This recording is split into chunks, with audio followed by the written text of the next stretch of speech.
Mercredi 4 novembre 2020, chers internautes, bienvenue à cette autre édition de la revue de presse sur JDC Plus TV.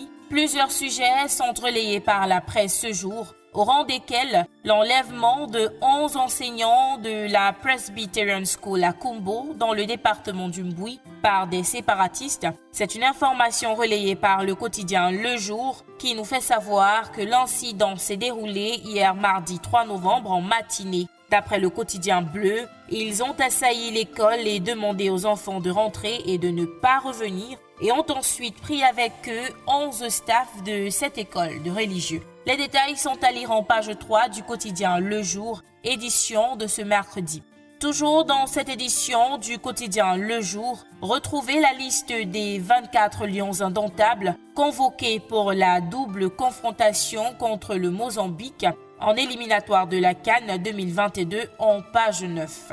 Et puisque nous parlons lions indomptables, évoquons le cas Nicolas Nkoulou, décrypté par Mutation dans son édition de ce mercredi. Le défenseur de Torino Football Club, âgé de 30 ans, ne fait pas partie des 24 joueurs convoqués par l'entraîneur Antonio Conceição pour affronter le Mozambique. Pour rappel, Nicolas Nkoulou a joué pour la dernière fois avec l'équipe nationale lors de la CAN 2017 et après, il s'est volontairement retiré de cette sélection. Pour avoir ample information sur le cas de ce joueur, lisez la page 15 du quotidien Mutation, parution de ce jour.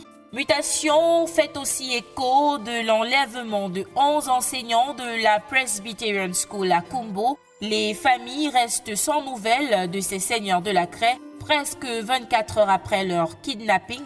Pour tout savoir sur ce qui s'est réellement passé du côté de Kumbo, lire la page 5 de Mutation. Et pour sortir de ce tabloïd, la diplomatie au Cameroun est en treillis. Selon lui, le quotidien de la rue de l'aéroport indique qu'un commissaire divisionnaire à la retraite vient d'être nommé ambassadeur en Allemagne. Le journal décrypte donc les enjeux et le contexte de ce repositionnement diplomatique. Du côté du quotidien Le Messager, on parle politique. Selon le journal de Feu Pius Ndiawe, le retour du chairman du Social Democratic Front, Ni John Frunzi, au Bercail, après des mois à l'étranger pour des soins médicaux, cache mal le désir ardent de sauver son parti de l'implosion à cause de plusieurs divergences qui naissent entre les cadres.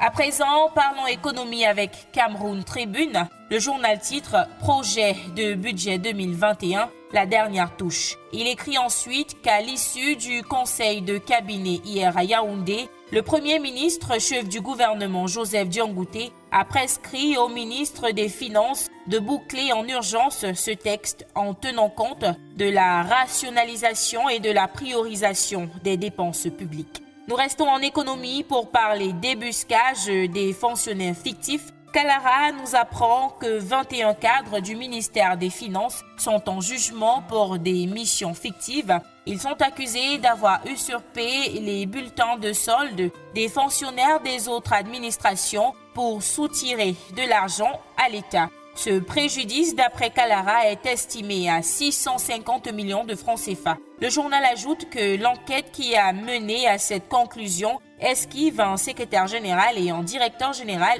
de budget. Et pour terminer avec cette affaire, Émergence écrit sur le travail abattu par le ministre des Finances, Louis-Paul Motazeux, pour assurer la transparence, entre autres le débuscage de fonctionnaires fictifs, l'assainissement du fichier solde de l'État, le comptage physique des fonctionnaires et bien plus encore. Tout ceci est à lire en page 5 du quotidien Émergence, parution de ce mercredi. Et voilà qui vient mettre un terme à cette édition de la revue de presse sur JDC Plus TV. De votre attention, merci. À demain.